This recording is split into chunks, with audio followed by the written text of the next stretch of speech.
This is a special presentation of Farm Journal Television. Today's farmers have high-tech equipment, from tractors to GPS to the hybrids fighting for every bushel.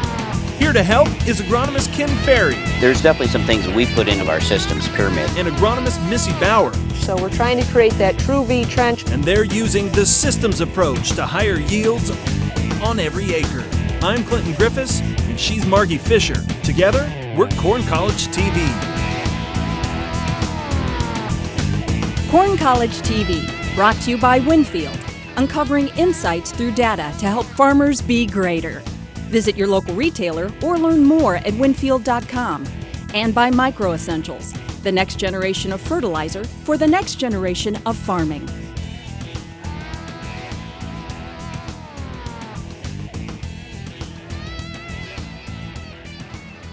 Well, hello, and thanks for joining us for Corn College TV. Today, Missy, it is the time of year we've been waiting for the whole growing season. It's Harvest Day. Let's start by just going over the basics of how do we want to get through harvest season on our farm. One of the most important things is thinking about just harvest timing. Making sure we know when to get out there, when to get started. Things like the pre-harvest scouting that we'll talk about, know which fields we want to do first. You got certain hybrids that maybe are lodging, or you're getting some ear drop that we want to target those ones first. So harvest timing, I think, is really important, and I think a lot of growers maybe don't spend enough time thinking about the timing and the order of which fields they want to do when. Right. They just sort of get out there and start the process. So, and it's good to have a plan and know where you're going and try to think that through ahead of time. There's a lot of logistics in harvest, of course. Let's talk about, once we get out here and we're actually executing harvest, what are we looking for in the combine and behind us? Well, probably the number one thing that we need to watch for is harvest loss. So we're going to be looking for header loss. In other words, how much am I shelling at the head itself, as well as we want to pay attention to what comes out of the back of the combine.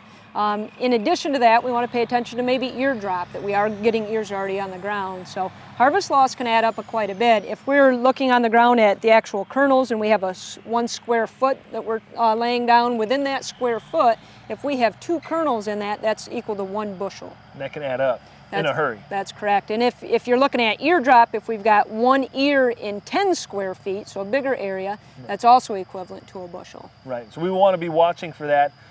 What about the hybrids that are in our fields? Is there anything we can learn from those as we're cutting them?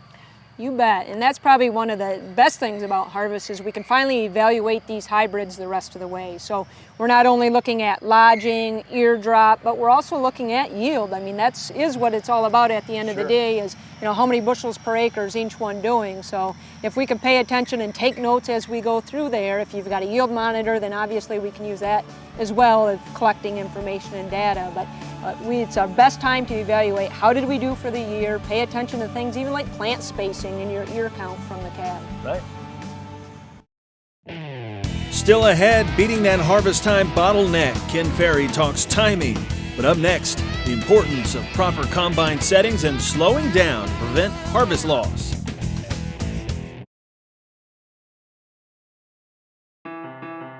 There are 406 million acres of cropland in the U.S. Winfield is helping to make them work harder. Maybe the answer isn't a new product, but a new way of thinking. A way to turn data into something you can harvest, driving efficiency into every molecule. It's time to rethink what a business partner can be. It's time to be greater. Winfield.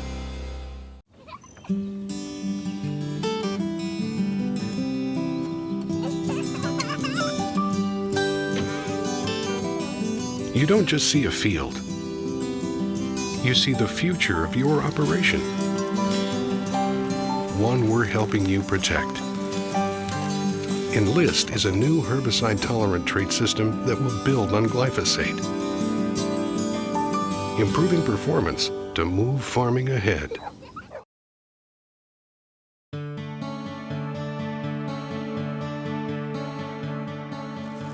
So we're talking about again, the header loss, you're looking at how can we stop the shatter or the drop through the head itself, and that's going to be the width of your stripper plates, and you're going to hug them in as tight as you can. It's a tough in a year like this when stalk diameter is bigger than ears.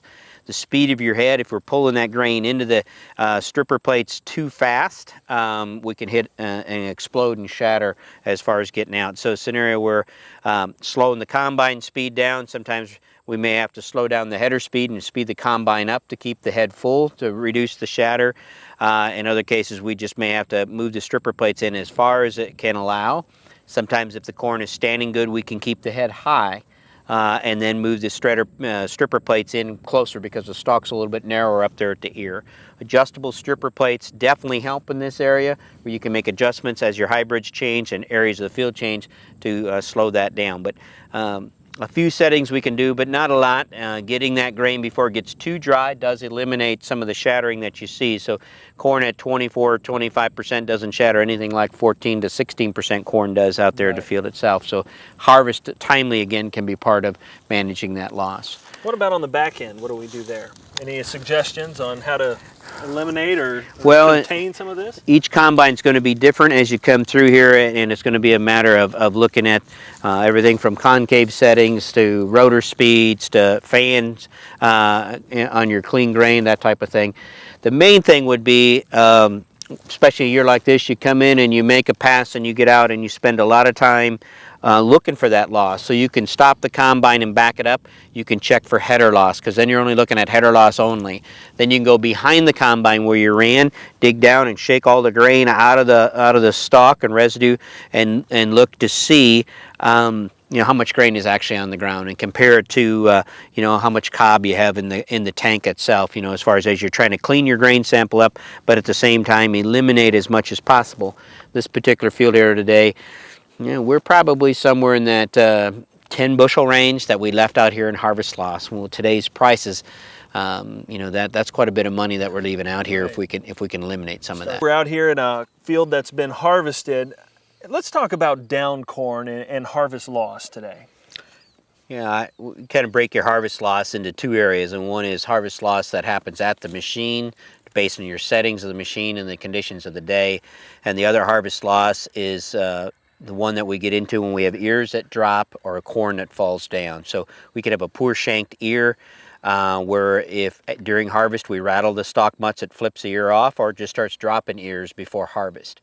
Not a lot we can do about that, but recognize it in your hybrid selection as that's a weakness in that hybrid itself. The other one, of course, is down corn, and down corn can come from a lot of things. It can come from nutrient problems, the poor stalk quality, definitely come from stalk diseases, rots, winds, hurricanes, rootworm problems, and sometimes not being timely with your harvest. And when we're talking about down corn, it's probably the tougher the ones to manage because you'll get ears of corn on the ground like this one. Right. And these ears of corn can germinate at about any time. So it's very common to see these germinate next spring or in the middle of your growing season, midsummer, late spring next year. And we have this volunteer corn to work with. It kind of builds a bridge then. It brings diseases from one crop to the next. It definitely brings insects. So the rootworm that would be in the field that normally would have been controlled by crop rotation have a plant here that they can feed on, and they can actually build the rootworm pressure within that field itself. So this is the one that causes the most trouble next year trying to get cleaned up. Unfortunately, there's not a lot of things we can do on the combine. When we have down corn, the things that we can think about are one-way harvesting. If the corn's laying one way, the use of a pickup reel to help pick that corn up and keep moving it into the combine head, as well as cones or auger cones that are going to lift corn up the outside chutes and bring it in. Definitely delays harvest, and you get in a year like this where we got a lot of poor harvest, you could spend an extra 2 or 3 days on a field that's got down corn in it while you have other corn that's standing on the verge of falling down. So we would encourage growers that always do their pre-harvest check. Right. See what stalk quality is like and know which field's got to come out first. You don't want to be spending days on a field that's already down while you have standing corn in the process of falling down. You go get if it's already down, go get your standing corn that's weak first and then come back and manage that field that's down itself.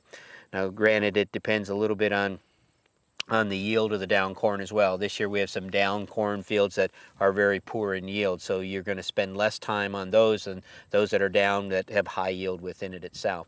Not a lot of adjustment at the planter or at the combine to clean this up, as far as they're just going to have to look for the best direction to harvest it.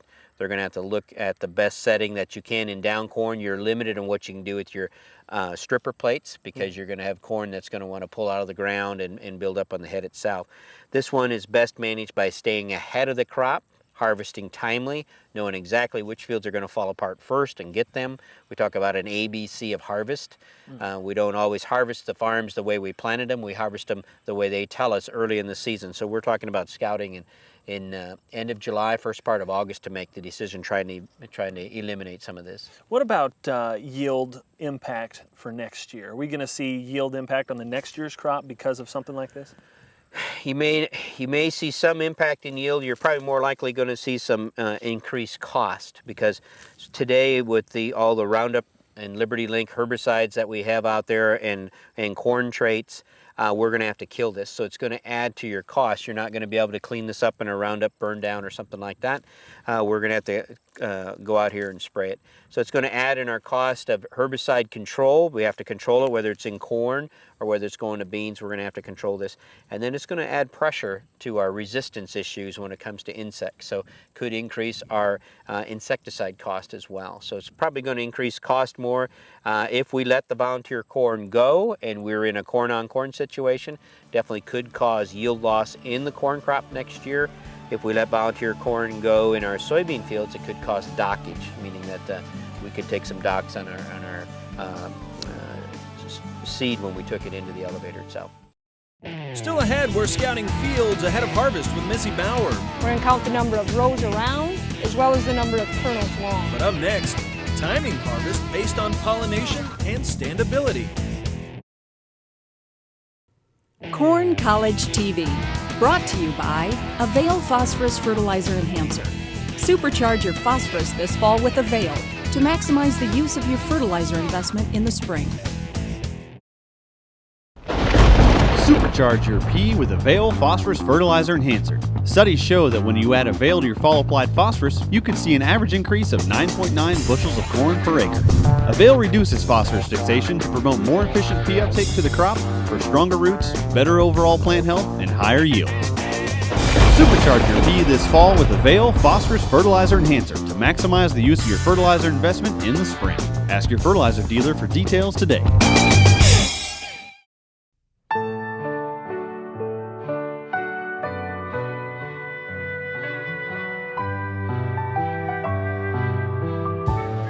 Over the generations, fertilizer, the unsung hero of the farm, has been in the background, quietly nourishing crops with very little fanfare. Until now. Meet the next generation of fertilizer. Micro Essentials.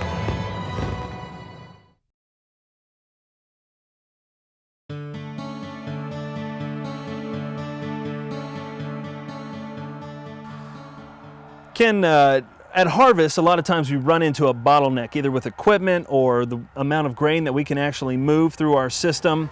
Can we plan for that throughout the season based on what we plant in the field? We definitely can. We can plan for it, and we can use two approaches. One is planting date, when we talk about corn, and of course the other is hybrid maturity. And we can look at that and say, well, how much grain can I produce, can I process per day going through the harvest mode, and how much corn do I want to have ready at that time? Because when we go past being ready, then we worry about standability and ear droppage and that type of thing. So we're trying to stagger out the harvest so we don't have corn in trouble when we should be there. But we also want to stagger out the process of pollination. We don't want our whole crop pollinating at the same time. We want differing flowering waves to reduce our risk.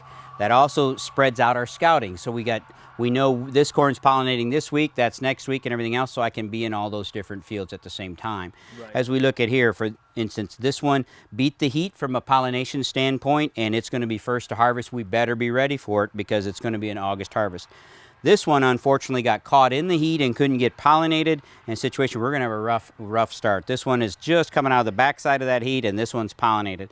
So if all my hybrid was here in this window pollinating, then I would have a problem. I would have crop failure. And farmers sometimes do mix up their hybrids. They may go from 102 hybrid to 115-day hybrid, but they plant their early, when they start planting, they go out there and they plant their late maturity first, then their middle maturity, then their shortest maturity, and that's in reverse. If we turn around and plant our late, our middle, and then our short season hybrids, we're going to flower at the same time. Okay. If we flip it around, we need to plant our early maturity first, then our medium maturity, and plant our long maturity last. Then that puts that flowering date staggered out there, so you don't end up all in the same week. That gets you through the pollination without carrying all that risk. That gets your scouting on schedule where it should be, and it schedules your harvest, so it starts coming in waves out there so that you can work with it. Right, makes it a little bit easier and not quite as hectic as it possibly can be. And you never know the year. Your corn may all be ready at the same time, and so are your beans. So by being able to set it up in waves, you've got anywhere from a week to 2 weeks between stages, and that makes a big difference. Definitely. Thanks, Ken.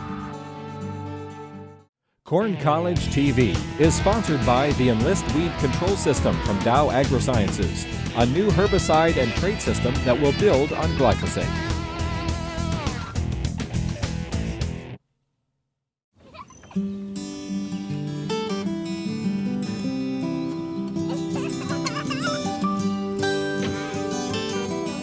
You don't just see a field.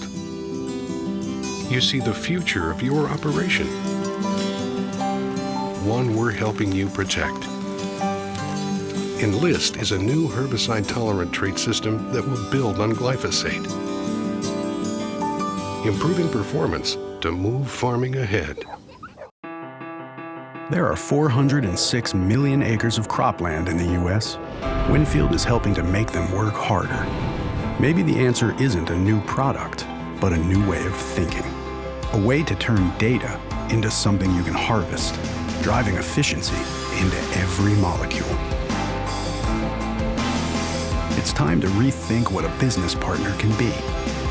It's time to be greater. Winfield. So we're out here today to do some pre-harvest scouting. Pre-harvest scouting is really important when we start to think about potential yields that we have, maybe a harvest order out in our fields, where we want to get started and how soon we can get started. So what we like to do with pre-harvest scouting is, number one, we come out here, we're going to measure off our thousandths of an acre as we have here, and we're going to do an ear count. So we want to look at the number of plants versus ears that we have out here, get an idea of that. Then we're going to go ahead and do some actual yield estimates. So we'll be grabbing some ears off here. We're going to count the number of rows around as well as the number of kernels long. That in combination with our ear count, then we can actually do some estimates of what we think this field will yield in bushels per acre.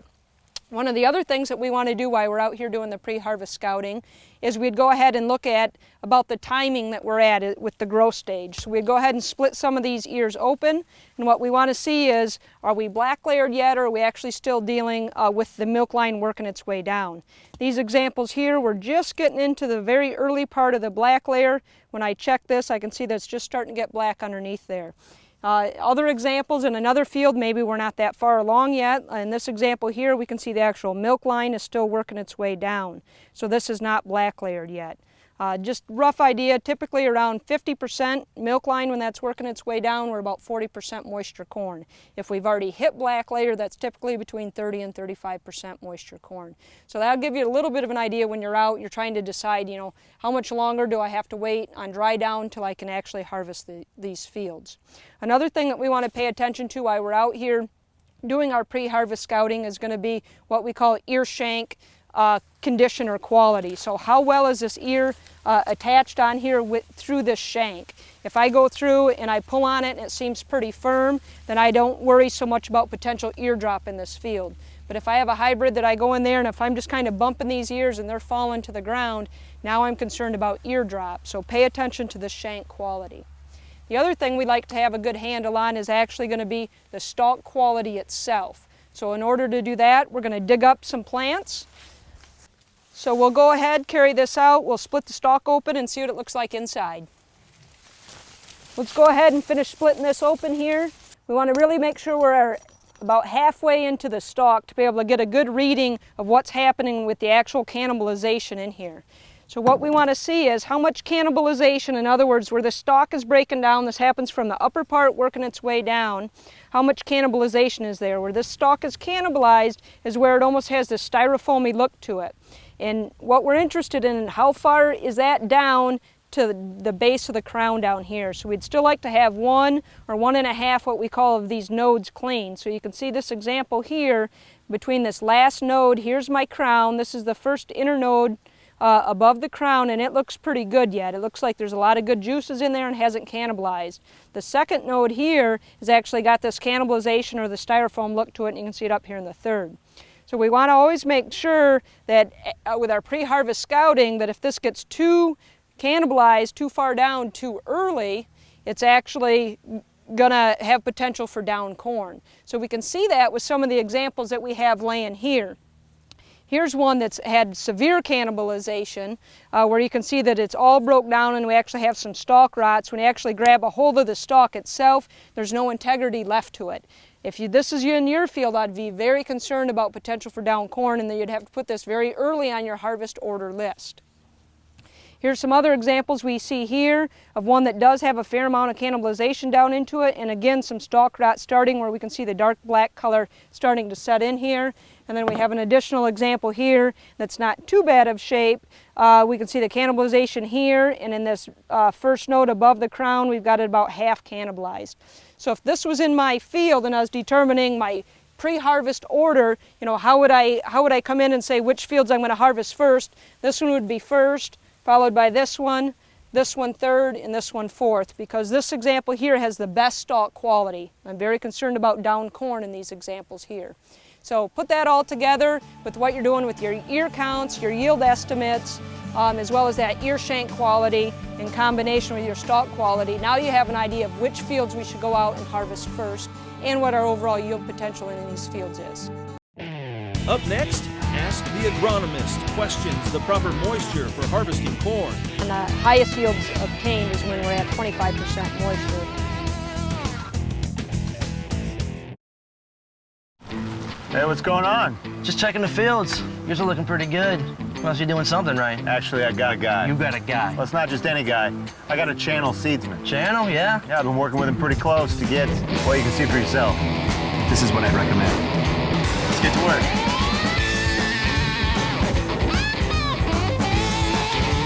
Now, this is what you want to see. Maybe I should get a guy. Maybe you should get a Channel seedsman. Find your Channel seedsman at channel.com. It's time to demand more. With Micro Essentials, you get more from every acre.